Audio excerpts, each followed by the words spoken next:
The dream node, in electrical engineering, a node is a path on a circuit between two circuit elements. It was time, and Janet eased herself around on the sofa, finding the floor with her flat feet. It was right where she had left it, and she chuckled. For a miracle it felt firmer than it had lately, less apt to fly away from her. It had not yet jumped up and struck her, well, not hard anyway, had not tapped her on the forehead, as some author or other had once said, but sometimes it did feel very squirmy down there. Ponderously, trimming her corporeal vessel with shifts of her portly frame, Janet toppled to her feet and stood swaying. There was no dizzy buzz in her head. It was a good day. On the way to the front porch there stood an ancient refrigerator, and pausing at it she levered open the heavy door, breaking the seal with a crackling sound. Thick mist, as from a cryogenic morgue, rolled out into the kitchen as the contents were slowly revealed, misted over with a layer of icy crystals. Ho-hum, rum-da-dum, murmured Janet, pushing aside the annuals to get at her iced tea. Somehow, though she never moved them from their shelf, those green Tupperware containers always seemed to get in the way. Straightening at last, Janet turned, re-shutting the door with her hip as she did. It was a grand movement, like a minor symphony rolling out a crescendo, and one that left her again facing the door which led out onto the porch. It was absolutely necessary that she be out on the porch today. Otherwise it might not happen. It was also necessary, though perhaps only to her, that she have her tea, which she now did, and also, as a minor matter of course, a glass from which to drink it. Gone were the days, 50 years gone, when she could just chug straight from the pitcher, Kool-Aid sloshing over the wide brim and all about her green sundresses, her mother hallooing about in the background, a goddamn glass never hurt anyone, a little decency, or something like that. Janet snickered and snatched up a long straw instead. Finally, the elusive pitcher in one hand, straw firmly grasped in the other, Janet stumped the remainder of the way across the kitchen, like a Roman gladiatrix marching to her doom. She ascended the tricky half-step where the builder had failed to properly join up the addition and stepped out onto the porch. Hello?" said a man. The screen door banged home behind her with that particularly jarring clangor which only they can. To sit uneasily in its casement, as if, given even half a chance, it might slam itself again. "Hello, hello," said Janet, waving vaguely with the straw hand. Her eyes were fixed firmly on the stout wicker seat by the rail. "I don't know if began the man, but again Janet waved him to silence. "One thing at a time." The pine floor planks creaked beneath blue, all-weather carpeting. "Can you imagine? Can you imagine?" Janet crooned, sotto voce, and indeed she did, seeing herself smashing through the antique boards like a dropped piano to wind up. Limbs akimbo, in the moist, forbidden soil beneath. Her church had been to see Chicago the year before, and she could still recall the stricken face of their pastor afterwards. Obviously, the man had been guilty of a woeful lack of research before booking. At least, as far as he and the rest of the scandalized congregation had been concerned.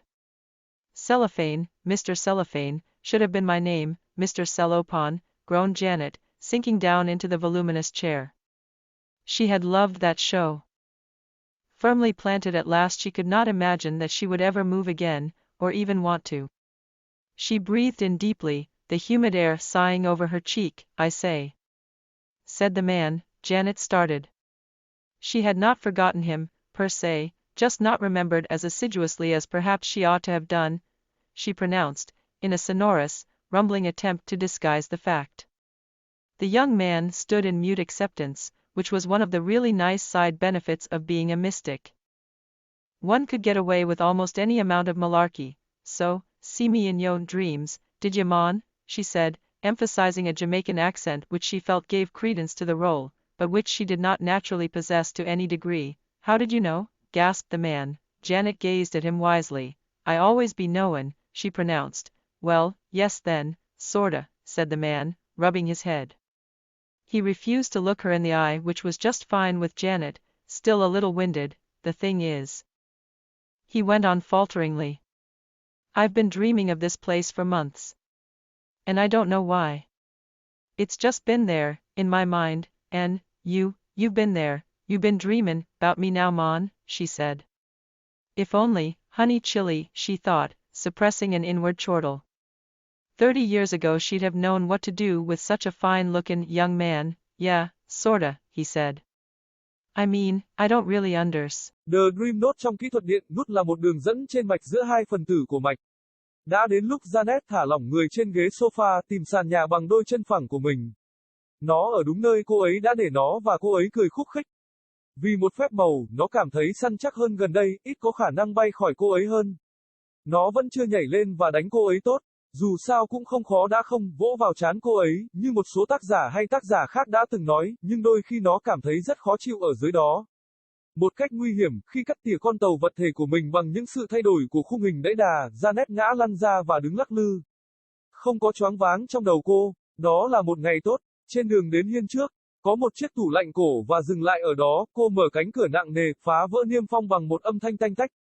Màn sương dày đặc như từ một nhà xác đông lạnh tràn ra nhà bếp khi những thứ bên trong từ từ được tiết lộ phủ một lớp tinh thể băng giá. Ho hăm, zoom, Janet thì thầm, gạt những thứ hàng năm sang một bên để đi uống trà đá.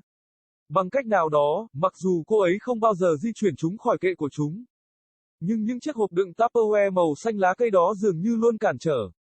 Cuối cùng cũng đứng thẳng người, Janet quay lại, dùng hông đóng cửa lại như cũ.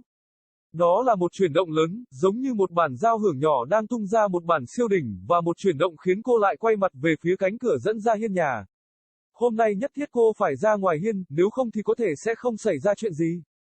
Mặc dù có lẽ chỉ đối với cô ấy, điều cần thiết là cô ấy có trà của mình, mà bây giờ cô ấy đã làm và tất nhiên, như một vấn đề nhỏ, một ly để uống nó. Đã qua rồi thời, 50 năm trôi qua, khi cô ấy chỉ có thể chạy thẳng từ bình rượu, Cunet lao mình trên chiếc mũ rộng vành và tất cả về những chiếc váy nữ màu xanh lá cây của cô ấy, mẹ cô ấy đang phô trương đằng sau. Một chiếc kính chết tiệt không bao giờ làm tổn thương bất cứ ai, một chút lịch sự. Hay đại loại thế, Janet cười khúc khích và thay vào đó lấy một ống hút dài. Cuối cùng, một tay cầm bình khó nắm bắt tay kia nắm chắc rơm, Janet loạng choạng phần còn lại băng qua nhà bếp giống như một đấu sĩ La Mã đang hành quân đến ngày diệt vong.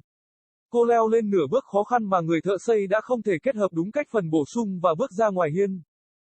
Xin chào, một người đàn ông nói. Cánh cửa lưới đập mạnh vào nhà sau lưng cô với tiếng leng keng đặc biệt chói tai mà chỉ họ mới có thể ngồi không yên trong trường hợp của nó, như thể cho dù chỉ một nửa cơ hội, nó có thể sẽ tự đóng sầm lại. Xin chào, Janet nói, vẫy vẫy mơ hồ với bàn tay rơm. Đôi mắt cô dán chặt vào chiếc ghế đan bằng liễu gai chắc chắn bên đường sắt. Tôi không biết nếu người đàn ông bắt đầu, nhưng một lần nữa Janet vẫy tay ra hiệu cho anh ta im lặng. Một việc tại một thời gian, những tấm ván sàn bằng gỗ thông kêu cót két bên dưới tấm thảm màu xanh lam, mọi thời tiết. Bạn có thể tưởng tượng được không? Ý tôi là bạn có thể tưởng tượng được không? Janet rón rén, Sotovers, và thực sự là cô ấy đã làm như vậy. Nhìn thấy bản thân đang đập phá những tấm ván cổ như một chiếc đàn piano bị đánh rơi để lên dây cót tứ chi kêu lên trong lớp đất cấm ẩm ướt bên dưới. Nhà thờ của cô đã từng đến Chicago vào năm trước và cô vẫn có thể nhớ lại khuôn mặt thất thần của mục sư của họ sau đó. Rõ ràng, người đàn ông đã phạm tội thiếu nghiên cứu trước khi đặt phòng. Ít nhất theo như anh ta và những người còn lại trong hội thánh đầy tai tiếng đã được quan tâm. Cellophane, Mr. Cellophane, đáng lẽ tên tôi phải là Mr. Cellophane, Janet rên rỉ chìm xuống chiếc ghế lớn. Cô ấy đã yêu thích chương trình đó, được trồng vững chắc cuối cùng cô không thể tưởng tượng rằng mình sẽ lại di chuyển, hoặc thậm chí muốn. Cô hít thở sâu, không khí ẩm ướt thở dài trên má. Tôi nói, người đàn ông nói. Janet bắt đầu, cô đã không quên anh ta, mà chỉ là không nhớ một cách kiên quyết như có lẽ cô nên làm. Cô ấy phát âm, trong một nỗ lực ầm ĩ để che giấu sự thật. Chàng trai trẻ đứng trong sự chấp nhận câm, đó là một trong những lợi ích phụ thực sự tốt đẹp của việc trở thành một nhà thần bí, người ta có thể thoát khỏi hầu như bất kỳ số lượng Malaki nào. Vì vậy, hãy nhìn thấy tôi trong những giấc mơ của bạn, bạn có phải không, cô ấy nói, nhấn mạnh giọng Jamaica mà cô ấy cảm thấy đã mang lại sự tin cậy cho cuốn sách. Nhưng cô ấy không tự nhiên sở hữu ở bất kỳ mức độ nào. Làm sao bạn biết, người đàn ông thở hổn hển. Janet nhìn anh một cách khôn ngoan. Tôi luôn luôn biết, cô ấy nói. Vâng, vậy thì, xoa ta, người đàn ông nói, xoa đầu. Anh từ chối nhìn vào mắt cô vốn rất tốt với Janet, vẫn còn hơi mơ hồ. Vấn đề là, anh ta tiếp tục ấp úng. Tôi đã mơ về nơi này trong nhiều tháng, và tôi không biết tại sao. Nó chỉ ở đó, trong tâm trí tôi, và bạn đã ở đó. Bạn đã mơ thấy tôi bây giờ cô ấy nói. Giá mà, Honey Chile, cô nghĩ kìm nén cảm giác khó chịu bên trong. 30 năm trước cô ấy đã biết phải làm gì với một người đàn ông trẻ đẹp như vậy. Sota, anh ta nói. Ý tôi là tôi thực